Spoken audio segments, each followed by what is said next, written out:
Salut les bladers, on espère que vous allez bien. On profite de l'arrivée des UX en Hasbro pour vous expliquer à quoi servent les différences entre BX et UX, c'est-à-dire entre Basic Line et Unique Line, et on vous fait une analyse rapide de Dran Buster, devenu Buster Dran dans la gamme Hasbro, et de Wizard Rod, renommé Wand Wizard. Ces deux toupies sont vendus en starter, c'est-à-dire qu'il y a un lanceur fourni. Malheureusement, ça reste des Entry Launchers, des lanceurs plus petits, moins puissants, sur lesquels on ne peut pas attacher de grip. Il y a en tout trois différences entre les toupies BX de la Basic Line et UX de la Unique Line. La première différence, c'est que les UX ont à chaque fois une sorte de gimmick, une spécialisation qui repose sur la synergie entre les trois composants de la toupie, le blade, le ratchet et le bit. Sur les Hasbro, le gimmick est écrit et traduit au dos de la boîte, c'est l'attaque en un coup pour la Buster Dran, avec la combinaison d'un blade qui a sa puissance d'attaque concentrée sur un seul point de contact, le point de contact est lui-même renforcé avec le ratchet 1.60, et le bit axel va apporter énormément de vitesse pour frapper le plus fort possible au début du combat et infliger un KO ou un burst dès la première attaque. Avec Wand Wizard, c'est la grande force centrifuge, car on a un grand blade tout rond, un ratchet assez étendu, 5,70, et un bit disc ball qui est muni d'un disque pour accroître lui aussi la force centrifuge, telle que l'indique Hasbro. Ce sont ces gimmicks qui rendent chaque toupie UX unique, vous en retrouverez sur toutes les toupies de cette gamme. La deuxième différence, c'est le gear chip qui est fixe sur les UX, il ne peut plus tourner comme c'est le cas avec les toupies de la Basic Line, ça sert à fluidifier la rotation car le gear chip ne bloque plus, ne résiste plus à la rotation du bit. La troisième différence très importante, c'est le changement des trois crochets pour accrocher le lanceur. Ils étaient en métal sur la Basic Line, ils sont en résine sur la Unique Line. Ce changement qui peut paraître anodin modifie ce qu'on appelle la répartition des masses, c'est-à-dire que comme il y a moins de poids au centre des blades, il y a plus de poids vers l'extérieur, afin justement d'améliorer ce qu'on appelle la répartition des masses vers l'extérieur. Derrière cette expression qui peut paraître compliquée, les effets sont vraiment simples à comprendre. Une meilleure répartition des masses vers l'extérieur améliore l'endurance du blade, ça vous pouvez le vérifier avec Wand Wizard qui a un très haut niveau d'endurance, et ça améliore aussi l'attaque, et ça c'est exactement ce que va montrer la Buster Dran. Malgré ces améliorations, ne vous inquiétez pas, ça ne veut pas dire que vos blades de la Basic Line ne servent plus à rien, surtout avec les différences de jouabilité entre le Stadium Hasbro et le Stadium Takara Tomy. On vous parle d'abord de la Buster Dran 1.60 Axel, ou Dran Buster dans sa version Takara. La combinaison d'origine est violente, rapide et agressive, mais elle est risquée à cause du manque d'endurance du blade Buster Dran, et aussi à cause des 16 dents sur l'engrenage de Axel, le plus souvent on a 12 dents. Les 4 dents en plus accélèrent les extreme dash, et plus les extreme dash sont rapides, plus ils épuisent l'endurance. En plus de ça, la vitesse des extreme dash fait que vous avez un risque de self-KO, ou auto-éjection en français. Le stock combo est donc sans compromis, mais il reste sympa à jouer pour les amateurs du type attaque.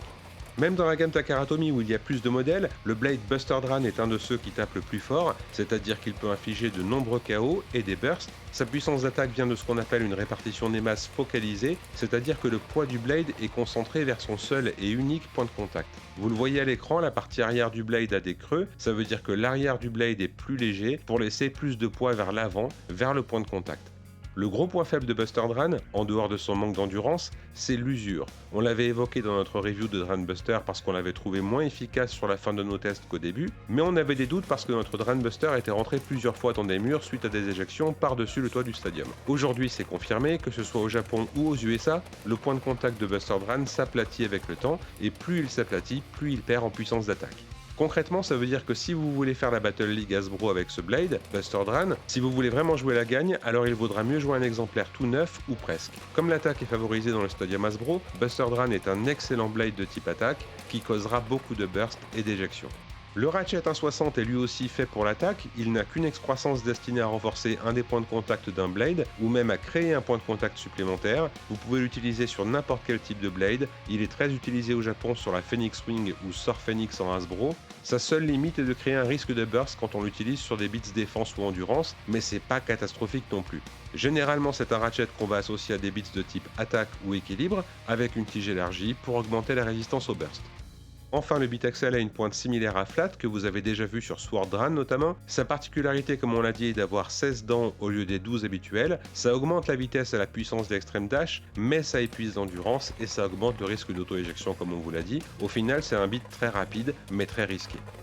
On vous propose quelques combos. Pour les fans du dessin animé qui souhaitent modifier la toupie le moins possible, on peut remplacer Axel par Gear Flat pour garder de la vitesse sur la Extreme Dash en limitant un peu les risques d'auto-éjection. Avant de vous proposer des combos plus axés sur le jeu compétitif, on partage avec vous un combo qu'on trouve marrant, Buster Dran 1.60 Quake. On l'avait montré sur la chaîne à la sortie de la Dran Buster. Le principe est de faire sautiller la toupie au maximum en associant Quake au blade déséquilibré Buster Dran.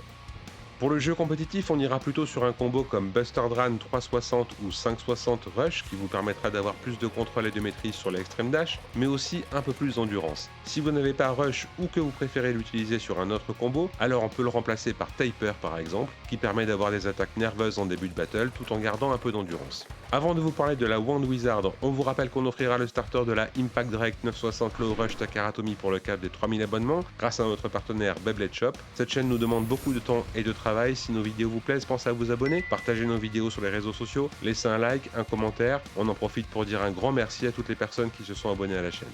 La Wand Wizard 570 Disc Ball est à l'opposé de Buster Dran. Elle est axée sur l'endurance, mais le combo stock a tendance à être facilement en difficulté face à des toupies de type attaque dans le Extreme Stadium Hasbro. Face à des toupies de type défense ou endurance, ça va, la combinaison stock s'en sort beaucoup mieux. On avait déjà évoqué les faiblesses de cette toupie dans notre review de la Wizard Rod, mais elles sont aggravées dans le Stadium Hasbro. Le gros point faible de ce combo stock, c'est sa hauteur, notamment à cause du Beat Disc Ball, qui a une bonne endurance pure, mais qui mesure 32 mm, c'est-à-dire qu'il fait 2 mm de plus que Ball. Pour que vous vous rendiez compte, c'est comme si on mettait un ratchet de hauteur 80 sur Ball. En plus, la Wand Wizard introduit le ratchet 570, qui lui aussi ajoute 1 mm de hauteur. Au total, le combo stock est 3 mm et demi au-dessus de la moyenne. Ça donne un risque de burst très élevé. En plus, étant plus haut, le combo penche facilement, et s'il penche trop, il prend appui sur le disque de Disc Ball, ce qui va empêcher la toupie de se redresser. Dans le jeu compétitif, Disc Ball était déjà délaissé dans l'arène Takara Tomy, et dans le Stadium Hasbro, le taux de burst est toujours aussi élevé, voire même catastrophique face à des blades de type attaque. Pour résumer, Disc Ball n'est pas simplement une version de Ball avec un disque, c'est aussi une version très haute de Ball, encore plus haute qu'une version High telle que vous la connaissez sur High Needle ou High Taper par exemple. Du coup, Disc Ball rend toutes les toupies exposées à un risque de burst. Si vous tenez absolument à jouer Disc Ball, que ce soit avec Wand Wizard ou n'importe quel autre blade, alors on vous conseille de mettre le ratchet 960 pour limiter au maximum le risque de burst. Le ratchet 570, c'est juste la version rehaussée de 560, il est 1 mm plus haut, il est jouable, mais dans Beyblade X pour l'instant il n'y a pas de réel intérêt à ajouter de la hauteur aux toupies. La forme 5 est très polyvalente, c'est donc un très bon ratchet, on peut l'utiliser aussi bien en défense, endurance ou attaque, et la forme 5 apporte du LAD à la combinaison, c'est-à-dire qu'elle aide la toupie à continuer de tourner une fois tombée.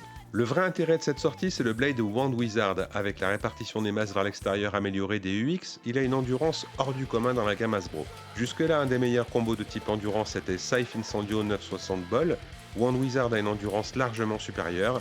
En plus, ce blade a suffisamment de poids pour ne pas être éjecté trop facilement, un contour parfaitement lisse qui l'aide à encaisser les attaques, donc il a plutôt une bonne défense. Même dans la gamme Takara Tomy où il y a plus de toupies, Wizard Rod reste une des références du type endurance. On partage avec vous le combo qui est encore aujourd'hui le plus populaire en Asie avec le blade Wizard Rod, Wand Wizard 960 Ball. Dans l'arène Takara, c'est un combo à la fois endurant et stable. Notre impression pour l'instant, c'est que Wand Wizard 960 Ball est tout de même plus fragile dans le Stadium Hasbro à cause du risque d'éjection, mais comme dans le Stadium Takara Tomy, c'est justement le blade Buster Dran, sur un beat comme Rush par exemple, qui arrive le plus facilement à éjecter Wand Wizard 960 Ball.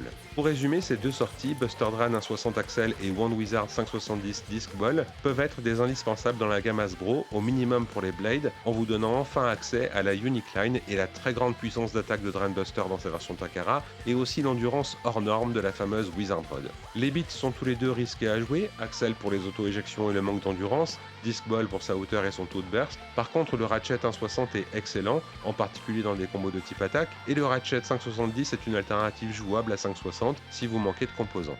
En bref, ce sont deux modèles qu'on ne peut que vous recommander. Si vous souhaitez aider la chaîne, on met un lien en description pour nos abonnés qui vous donnera 10% de réduction chez notre partenaire Beyblade Shop. Ils ont toutes les Beyblade X, Burst, Metal Fight, leurs stocks sont en France et vous avez une livraison en 3 jours ouvrés garantie avec un vrai service après-vente. On revient très bientôt avec de nouvelles reviews Beyblade X et de nouveaux guides. D'ailleurs, si vous découvrez Beyblade X, on vous met les liens vers tous nos guides en description. N'hésitez pas à nous poser vos questions en commentaire, on répond toujours avec plaisir. On espère que cette vidéo vous a plu, si c'est le cas, pensez à vous abonner, laissez un like. On vous dit un grand merci pour avoir regardé cette vidéo.